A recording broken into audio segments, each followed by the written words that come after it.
Un son, un souffle, un photon. Rien ne nous échappe. Les sens sont en perpétuel éveil.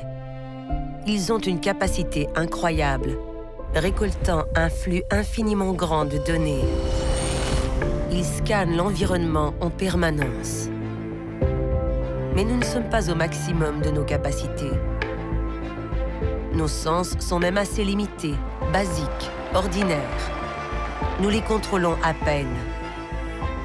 Pourtant, leurs pouvoirs sont presque à notre portée.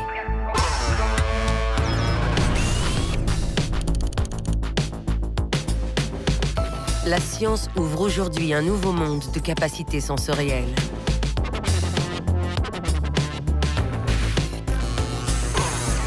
Développer nos sens au-delà de ce que nous a fait entrevoir la science-fiction. Accroître la perception. Multiplier les capacités. Rendre supportable ce qui ne l'est pas. Retrouver des sens perdus. Ça n'arrivera plus jamais.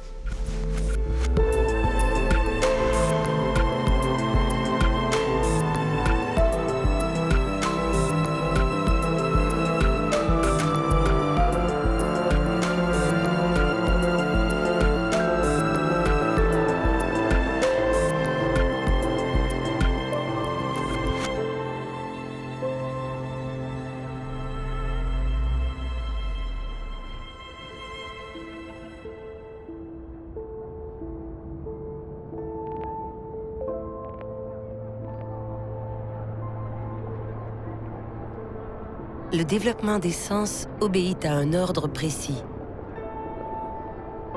Le toucher est le premier à se développer. L'embryon connaît ses premières sensations par ses lèvres, puis ses doigts. Il se connecte ainsi avec un monde encore invisible, un monde qu'il commence à peine à découvrir. Le toucher démarre alors un travail qu'il n'arrêtera jamais.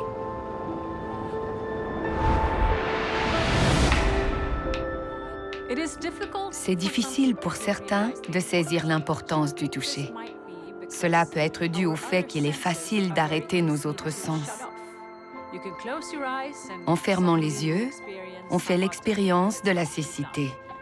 En se bouchant les oreilles, on perçoit ce qu'est la surdité. Mais on ne peut pas cesser d'utiliser le sens du toucher. Le sens du toucher nous met en contact direct avec le monde environnant. La peau est le plus lourd et le plus vaste de nos organes sensoriels, couvert de plus de 3 millions de terminaisons nerveuses.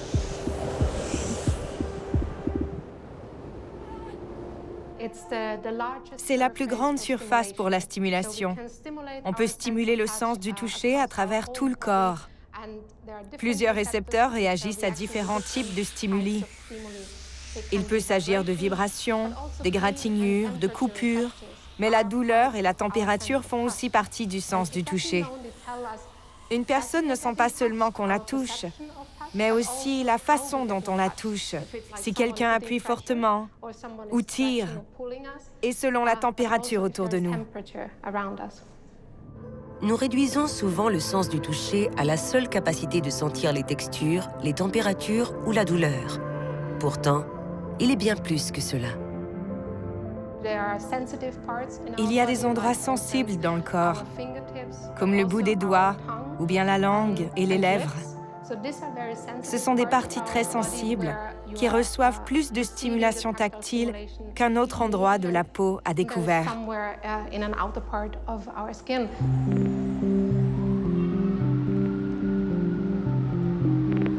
Le sens du toucher nous permet d'utiliser, de manipuler, de contrôler des objets. Grâce à des récepteurs tactiles, les doigts exercent une pression parfaitement ajustée afin que rien ne tombe des mains.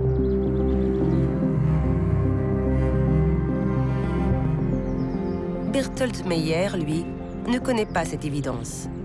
Il est né sans avant-bras gauche. Bertolt porte une main bionique, la dernière génération de prothèses imitant la main humaine. Même s'il ne peut sentir les choses, il est néanmoins capable de saisir et de tenir des objets d'une manière assez naturelle. Sa particularité, c'est que chaque doigt a son propre moteur électrique. La main a des capteurs de pression pour s'adapter à la forme des objets. Ce doigt-là touche le téléphone en premier et s'immobilise. Et celui-ci continue jusqu'à toucher le téléphone à son tour. La pression sur l'objet est naturelle et il ne peut pas vous échapper. Et je peux faire un tour complet avec le poignet. Et ça, tout le monde ne peut pas le faire.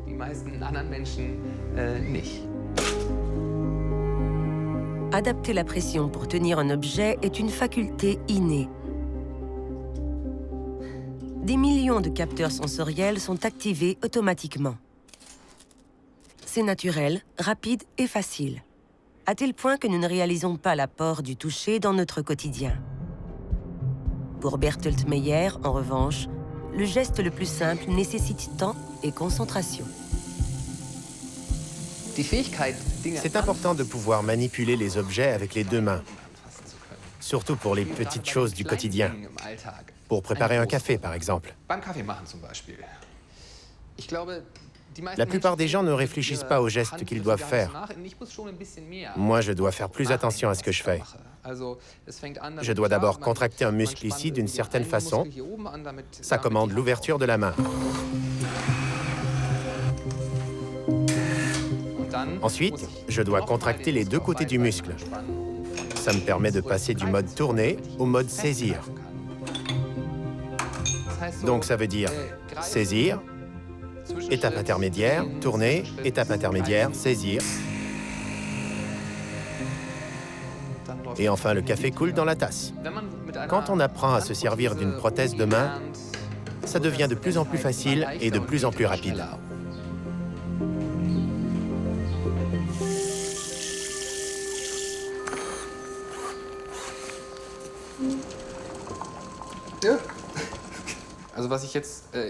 Là, je suis en train de modifier la configuration de ma main.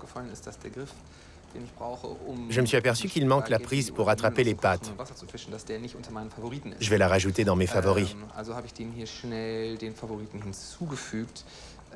Comme ça, j'aurai un accès rapide dans le répertoire. Donc cette appli me permet de paramétrer la main et de contrôler son fonctionnement. Je peux aussi piloter à distance et choisir des prises qui ne sont pas dans les favoris.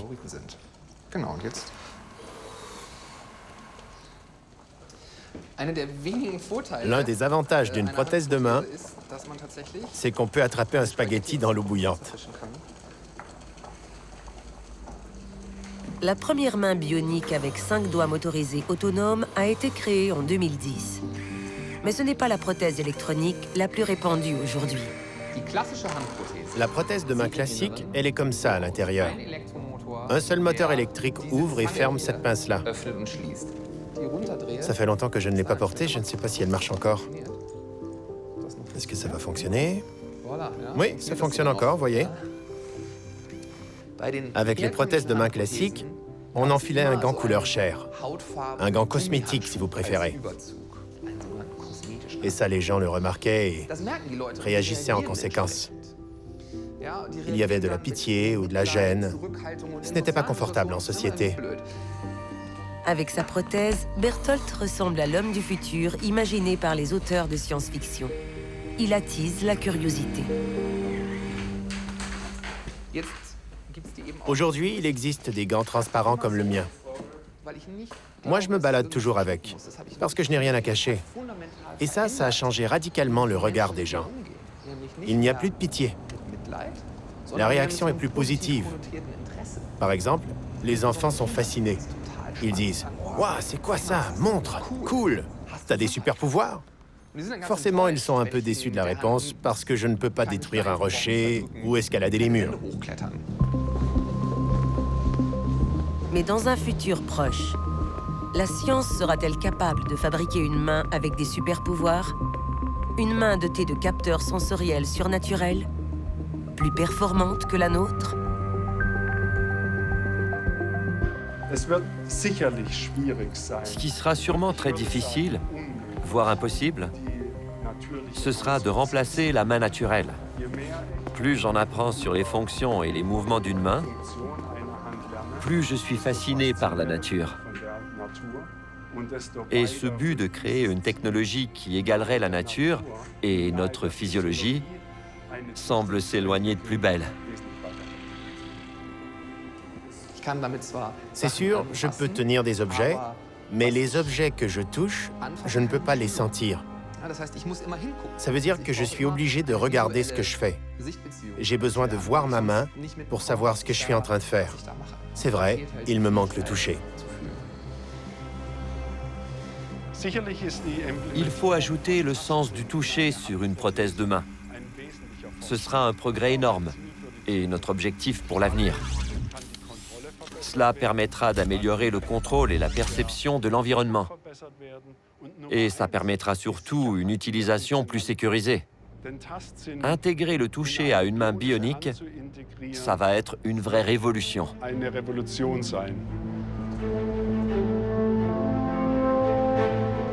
À Champaign, aux États-Unis, Garrett Anderson teste un prototype de ses prothèses du futur. Pourtant, quand il a perdu sa main, la science était loin d'être aussi avancée. J'ai été blessé en Irak, le 15 octobre 2005, par un engin explosif improvisé, une bombe artisanale.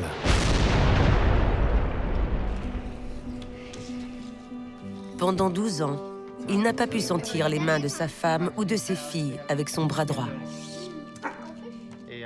La bombe a explosé sous notre véhicule. J'ai essayé d'attraper mon arme en vain. J'avais le bras lacéré. J'ai compris la gravité de mes blessures. Maman, tu as des 6? Tricheuse. Je trouve que c'est cool. Tous les pères ont 2 bras, mais le mien a un bras et un bras robotisé. Ton père a pas ça. Je suis plus cool que les autres pères avec mon bras robotisé.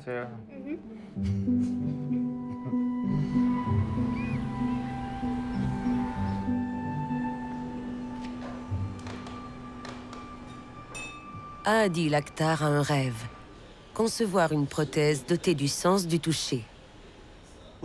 Perdre un bras, ce n'est pas perdre totalement le toucher. Ça contrôlera différentes sensations sur votre peau.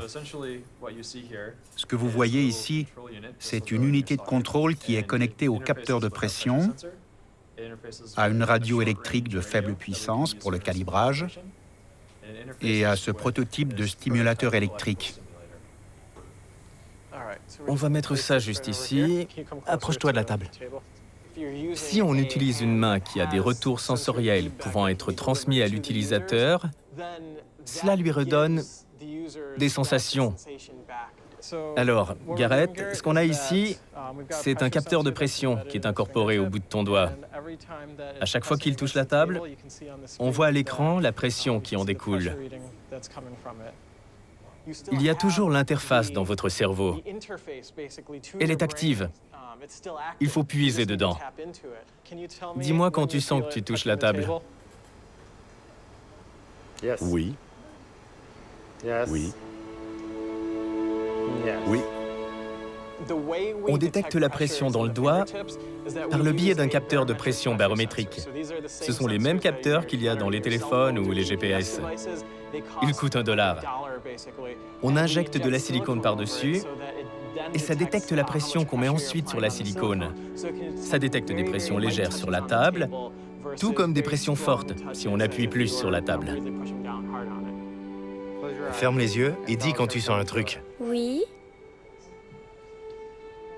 Oui. Oui. Oui. Oui. Tu sens comme c'est parfois léger et parfois fort?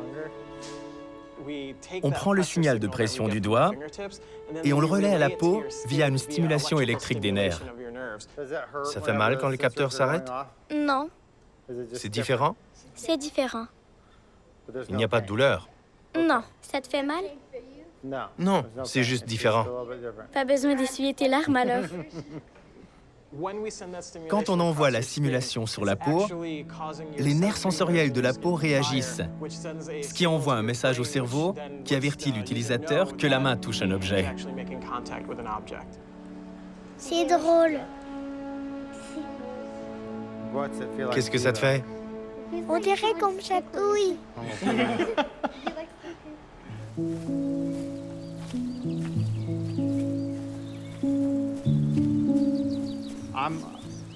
Je suis une brute avec les prothèses des bras. J'ai cassé des parties incassables de mon ancienne prothèse. Je suis un cobaye parfait pour ce test.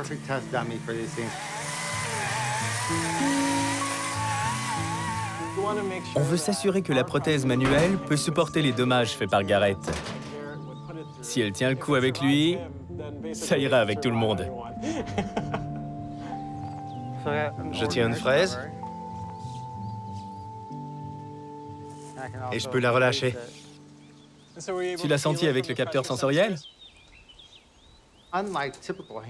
Contrairement aux prothèses de main qui sont sur le marché, avec lesquelles il faut faire d'autres actions pour accomplir un geste, avec celle-ci, vous avez juste à bouger. Il n'y a pas à réfléchir. Il faut faire ce qu'on ferait normalement. Alors prêt? Prêt? Garrett Anderson contrôle sa main bionique par la pensée. Un exploit technologique rendu possible grâce à l'intelligence artificielle dans la prothèse. Relâche. Rotation interne. Relâche. Ouvre la main. C'est bien car plus on la porte, plus on l'entraîne et plus elle devient intelligente. Elle apprend avec vous. Plus on la met, plus elle est réactive. Serre. Relâche. Ouvre la main. Relâche. Parfait. On attend qu'elle enregistre ce geste. Après 2 minutes, l'algorithme d'apprentissage automatique enregistre les particularités musculaires associées au geste. Ainsi, quand il pensera à faire tel mouvement, les muscles réagiront de la même manière qu'avant son amputation. Il pourra alors contrôler l'appareil. Essaie de la fermer en même temps que tu saisis ma main. T'es prêt? C'est plus rapide. Ça fait bizarre.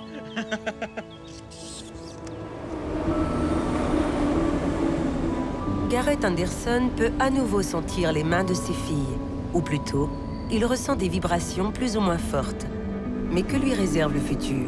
Pourra-t-il bientôt sentir distinctement le grain de la peau, la texture d'un métal ou les veines du bois, par exemple? En Allemagne, une équipe de chercheurs a créé des récepteurs électroniques qui enregistrent les sensations exactement comme le fait un doigt quand il touche un objet. C'est le retour haptique. Catherine Kuchenbecker dirige cette équipe à l'Institut Max Planck, l'un des centres de recherche les plus célèbres au monde. Mon équipe et moi travaillons pour que les robots acquièrent le sens du toucher en ajoutant des capteurs dans la main et dans d'autres parties du corps afin qu'ils sentent les stimuli, comme la peau humaine et animale ressent les interactions avec le monde.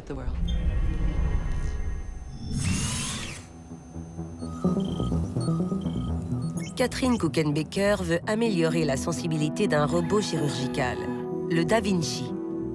Le Da Vinci est équipé de bras que le médecin contrôle à distance derrière un écran. Le chirurgien ne touche pas le patient. Il dirige le robot. Un robot comme le Da Vinci intuitif permet au chirurgien de contrôler les instruments de façon naturelle. Mais il n'a pas de retour au niveau du toucher. Il ne peut pas sentir ce que les instruments touchent. Il ne peut se baser que sur ce qu'il voit à l'écran. Cela donne de bonnes informations, mais c'est incomplet. Est-ce qu'il tire fort?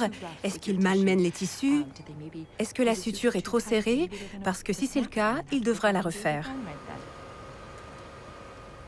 La main est conçue pour recevoir plein d'informations. Les pressions, les vibrations, la température, l'endroit qu'on touche. Le Da Vinci ne propose pas ça. Il faut compenser cette perte sensorielle. On est très heureux de donner un retour sensoriel, un retour haptique à ce robot, pour qu'il soit plus facile à utiliser et que les chirurgiens fassent de meilleurs soins, même ceux qui sont très expérimentés.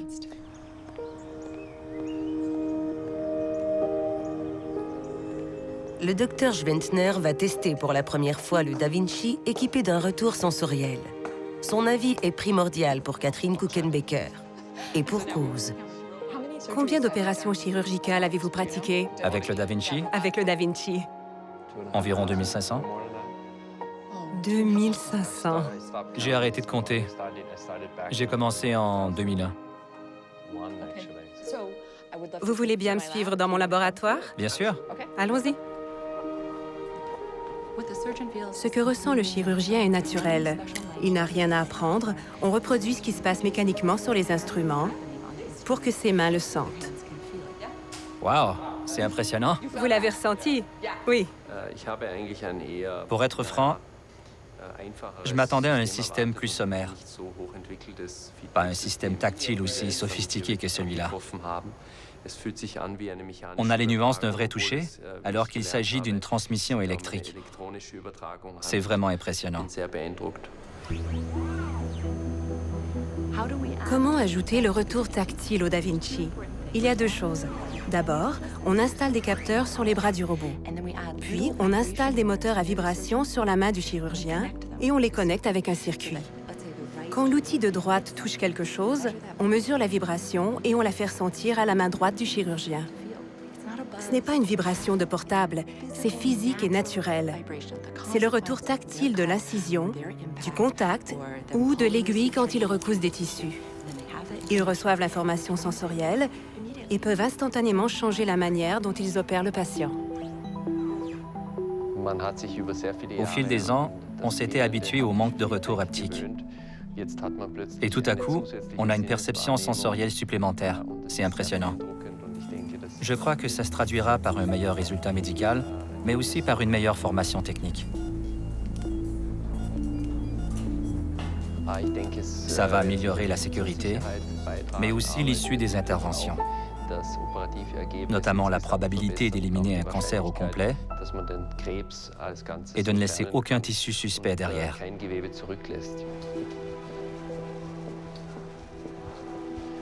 Ce serait également idéal pour le traitement des calculs rénaux, car on peut maintenant détecter si un tissu est solide ou mou. Les prochaines étapes. Aujourd'hui, vous restez allongé. Demain, vous pourrez vous lever et après-demain, prendre une douche. Et vous pourrez sortir. On se revoit lundi et on fera une radio de contrôle le mardi. Je pense que le toucher est essentiel dans la vie. En chirurgie, il est primordial pour établir le contact avec le patient.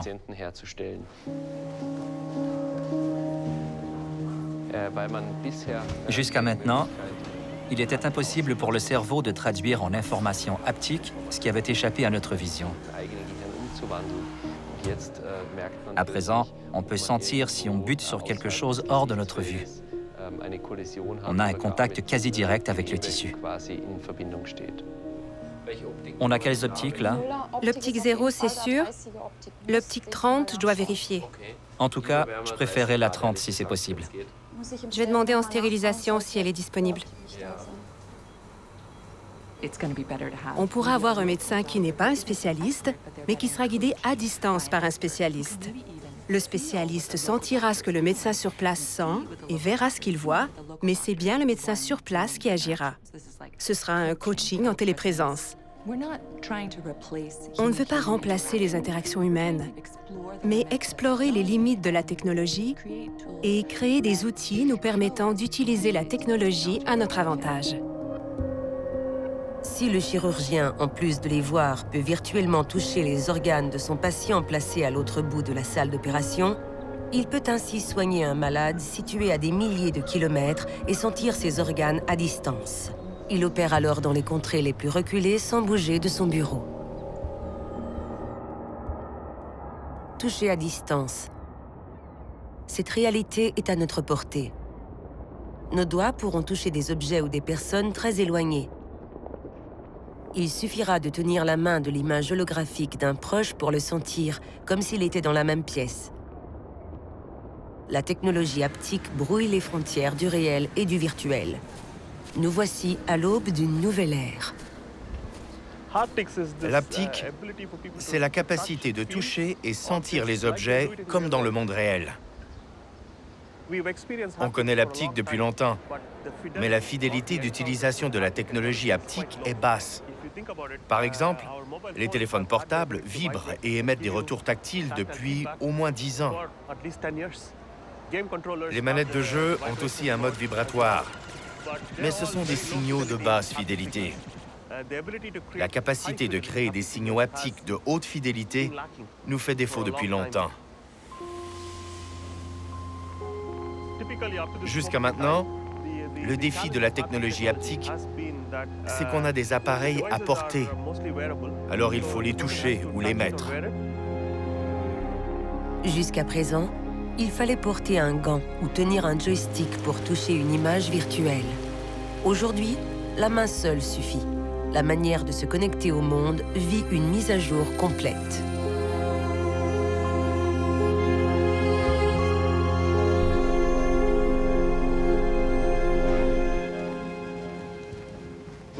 On crée une technologie qui vous fait sentir les choses sans rien toucher.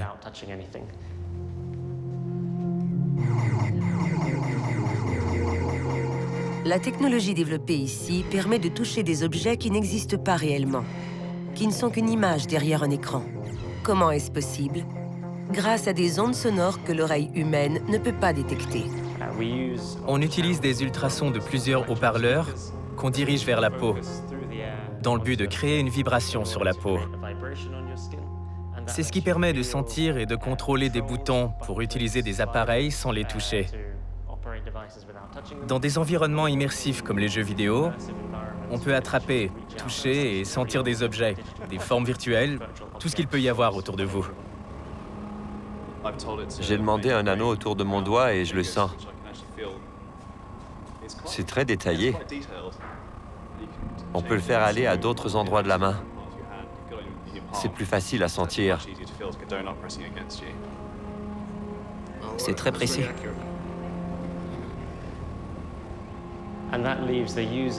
L'utilisateur est complètement libre de bouger et d'interagir naturellement avec l'environnement, sans avoir à penser à l'appareil qui lui renvoie le retour tactile. Placez vos mains autour de l'orbe. Bientôt, les joueurs pourront physiquement ressentir tout l'univers de leur jeu vidéo. Ce qu'ils tiennent dans la main, par exemple, mais également les personnages et le monde environnant. Ils vivront une expérience immersive quasi totale. Le sens du toucher était vraiment bien.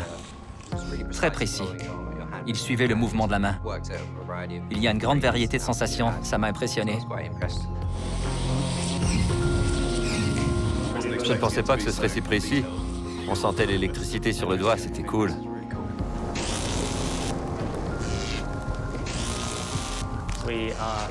Nous n'en sommes qu'au début du voyage de la création des textures. On peut créer la sensation du coton et aussi d'autres matières. On travaille pour élargir tout ça.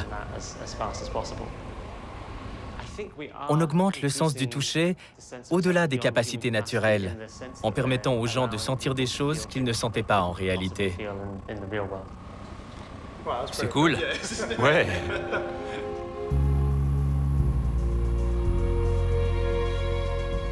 Avec la technologie haptique, nous pourrons contrôler les objets à distance à l'aide de commandes invisibles. Il suffira de mimer le geste. Pointer du doigt un objet et agir sur lui comme par magie n'est plus un rêve d'enfant, mais un jeu d'enfant. On a de nombreux clients dans le secteur de l'automobile.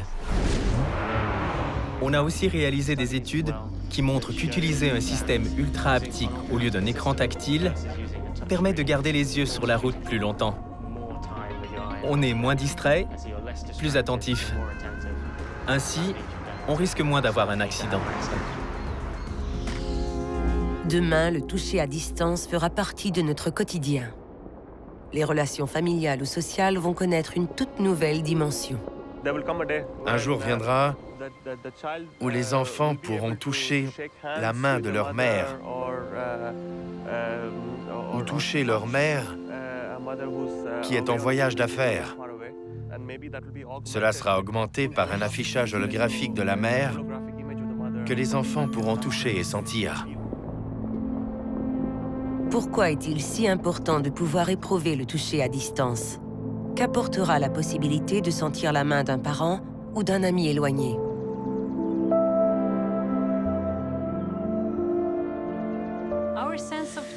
Pour chaque être humain, le toucher joue un rôle primordial. Un rôle plus central que les gens ne l'imaginent. Quand on retrouve quelqu'un à l'aéroport après un mois d'absence, on veut vraiment le serrer fort. Si on ne le fait pas, ça nous manque. On a besoin de rétablir le lien, de réinitier la relation qu'on avait. On a besoin du toucher de la naissance à la mort. Le sens du toucher est essentiel dans les premières années de la vie. Dans la structure neurologique du toucher que nous avons, qui nous constitue, il y a un certain type de cellules nerveuses qui attendent d'être touchées d'une manière émotionnelle. Elles répondent au toucher qui est doux, qui est à la température de la peau et qui bouge doucement sur la peau. C'est de cette manière que l'on touche un bébé quand on est tendre, par exemple. Un bébé qui est touché apprendra à faire confiance aux autres, aura des relations qui vont le rassurer avec ses parents ou sa nounou. Grâce à cette confiance, cet enfant sera prêt à explorer le monde.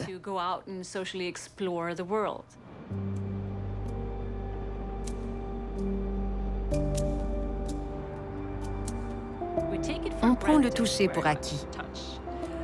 Mais imaginez si on ne pouvait pas toucher quelqu'un. Maria Nurberg n'a jamais pu ressentir la moindre caresse de personne. Elle est née sans le sens du toucher. C'est l'une des 2 personnes connues à ce jour dans le monde dépourvues de ce sens. Je ne ressens pas la douleur, ni la chaleur, ni le froid. J'ai un diagnostic neurologique congénital. Mon corps ne ressent rien, à l'intérieur comme à l'extérieur. Je ne sens pas non plus les odeurs, ni les goûts. Je marche aussi avec beaucoup de difficultés,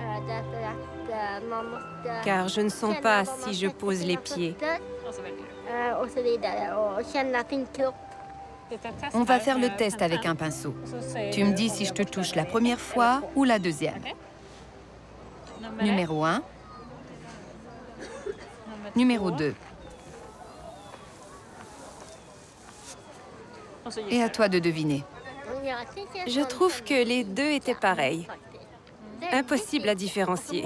Mais tu dois en choisir un. Si je dois en choisir un, je dirais numéro 1. Il a fallu un moment avant que mes parents comprennent que je ne sentais rien. C'est en voyant que je me blessais ou que je me brûlais au radiateur en rampant qu'ils s'en sont rendus compte. Au début, ils pensaient que j'étais mentalement attardée.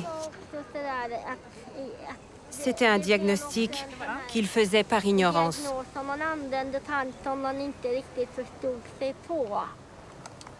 Je me rends compte que j'ai plein de questions. Est-ce que tu ressens la soif? Non. Si ça arrive, c'est que la soif est allée trop loin. Je pourrais citer le hard rocker Bon Jovi, It's My Life. Je n'ai jamais eu besoin de m'adapter, parce qu'en fait, je ne connais que cette vie-là. Comment fais-tu la nuit pour ne pas tomber du lit? Tu as des barrières dans ton lit? Non, mais j'essaie de ne pas être près du bord. Je reste au milieu. Tu ne peux pas avoir un lit 70, par exemple. Non, c'est stupide. Oui, ce serait stupide, il te faut plus grand. Un lit de 90, ça va. Maria a grandi dans une famille aimante et attentionnée. On l'a touchée, mais elle ne pouvait pas le sentir. Son cerveau a appris à apprécier l'amour d'une manière différente. Pour elle, l'amour et la bienveillance, c'est quelque chose de visuel. Elle compense l'absence de toucher par ses autres sens.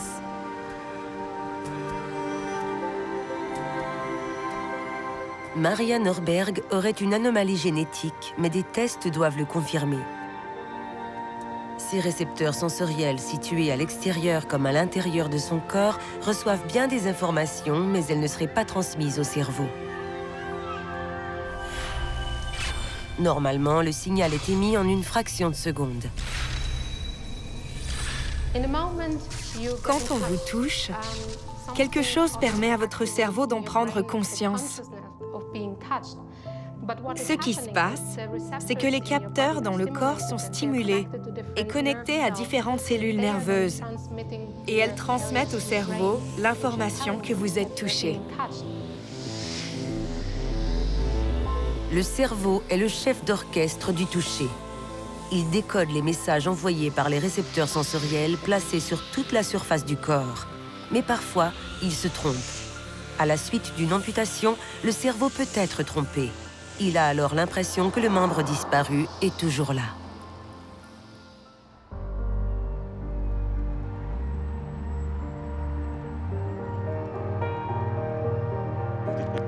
Victime d'une bombe pendant la guerre en Afghanistan, Brandon Corona s'est réveillé avec une jambe terriblement abîmée. J'ai essayé tout ce qui était possible pour ma jambe. J'ai essayé plusieurs attelles, fait des opérations, puis j'ai compris que ma jambe ne serait plus la même. Alors, pourquoi ne pas la remplacer par du plastique et du métal? Avec une amputation standard, Brandon Corona courait le risque d'avoir des douleurs fantômes provoquées par le cerveau qui continue d'envoyer des signaux aux membres disparus. Sans réponse, le cerveau interprète ce silence comme une blessure, engendrant des douleurs intenses. Pour éviter cela, Brandon a accepté de tester un nouveau mode opératoire dans l'espoir d'être épargné par ces douleurs fantômes. Les amputations sous le genou n'ont pas évolué depuis longtemps, au moins depuis la guerre de sécession. Certains diront même que ça n'a pas changé depuis 2000 ans. L'amputation Ewing est la modification de la manière classique d'amputer sous le genou. Je suis la deuxième personne au monde à avoir recours à cette amputation. On ne cherche pas à mettre nos patients en danger. Mais je ne pouvais pas regarder Brandon dans les yeux et lui promettre que l'opération allait fonctionner. La méthode du Dr Carty consiste à conserver le plus finement possible les connexions neuronales. Ainsi, le cerveau peut reconnaître et enregistrer l'absence du membre. Il n'interprète plus sa disparition comme une blessure. Notre espoir est de ramener un certain retour sensoriel qui manque à l'amputation habituelle. On veut aussi permettre aux amputés qui subissent cette opération d'avoir un meilleur contrôle et un meilleur retour avec une prothèse adaptée.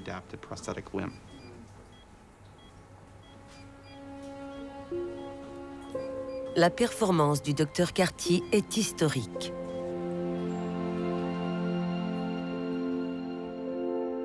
Grâce à cette technique, Brandon perçoit sa prothèse dans l'espace sans être obligé de la regarder, ouvrant ainsi le champ à des activités physiques jusque-là inenvisageables.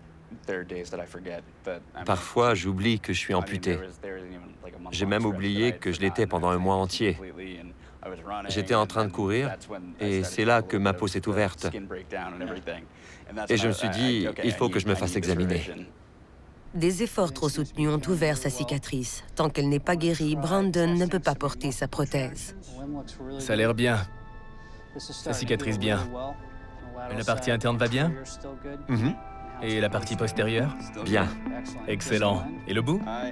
C'est drôle. Je le sens à cet endroit, mais aussi dans mon pied. Je te chatouille le pied. C'est ça. Excellent. J'ai des sensations fantômes le long de mon pied fantôme. C'est comme si je pouvais le bouger dans tous les sens. Alors que Brandon perçoit bien son membre fantôme, il ne ressent aucune douleur. La méthode d'opération du Dr Carty est un succès. À mon avis, la manière dont on a modifié l'opération permet aux membres fantômes d'être plus près de l'endroit où était le membre anatomique. On substitue ce membre fantôme par un membre physique sous la forme d'une prothèse adaptée. Le circuit neurologique est complet et informe le cerveau du patient qu'il y a un membre là. Alors la semaine prochaine, on va commencer le moulage. Et le plus important, c'est qu'on va utiliser la cheville bionique encore une fois, comme on l'a fait auparavant. Cette cheville possède 3 microprocesseurs. Elle est contrôlée par un moteur à l'arrière qui remplace le talon d'Achille. Cette partie devant, c'est la batterie qu'on peut changer si elle est déchargée. C'est essentiel pour monter et descendre, pour les différences de terrain, comme une rampe, des escaliers et ainsi de suite. Avec le logiciel de réglage, on peut augmenter la puissance pour donner plus de retours sensoriels aux membres résiduels. Les patients sentiront dans le membre résiduel l'impulsion donnée par le moteur et une petite poussée selon le poids mis dans le processeur. Cela leur procurera un retour sensoriel plus important que ne le ferait un pied passif.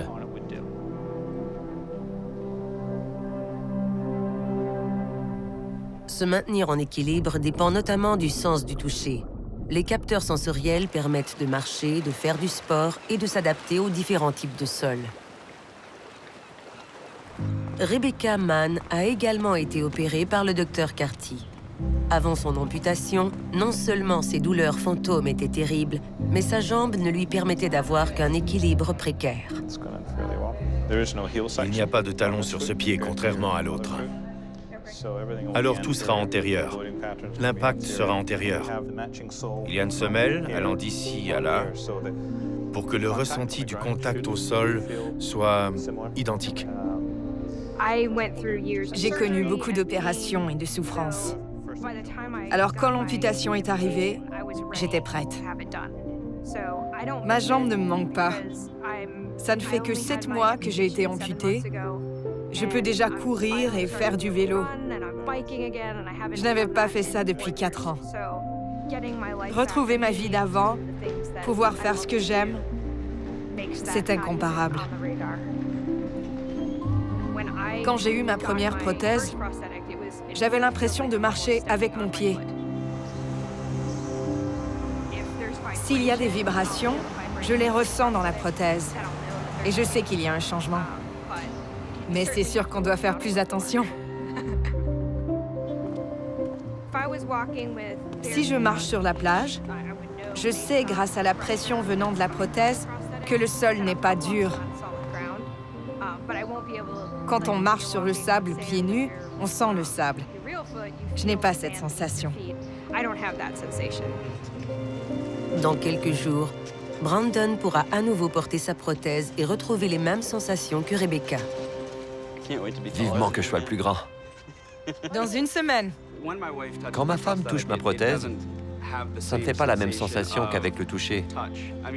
Je peux sentir qu'elle tient la prothèse, mais je ne peux pas la bouger. Je ne peux pas sentir ses doigts sur la prothèse. Je ne sens pas la température avec ma prothèse. C'est un avantage. Je n'ai ni froid ni chaud. Si je marche dans une flaque, mon pied droit n'aura rien. Bien qu'il reste encore d'immenses progrès à accomplir, les prothèses de jambes sont si évoluées qu'elles rendent des sportifs plus performants que des athlètes 100% valides. Jusqu'à quel point la science sera-t-elle capable d'augmenter les capacités de l'être humain? On pourra sans doute permettre aux patients d'avoir quelque chose de mieux que la normale. On pourra peut-être rendre les gens plus grands, plus rapides, donner des degrés de mouvement que n'ont pas les membres intacts.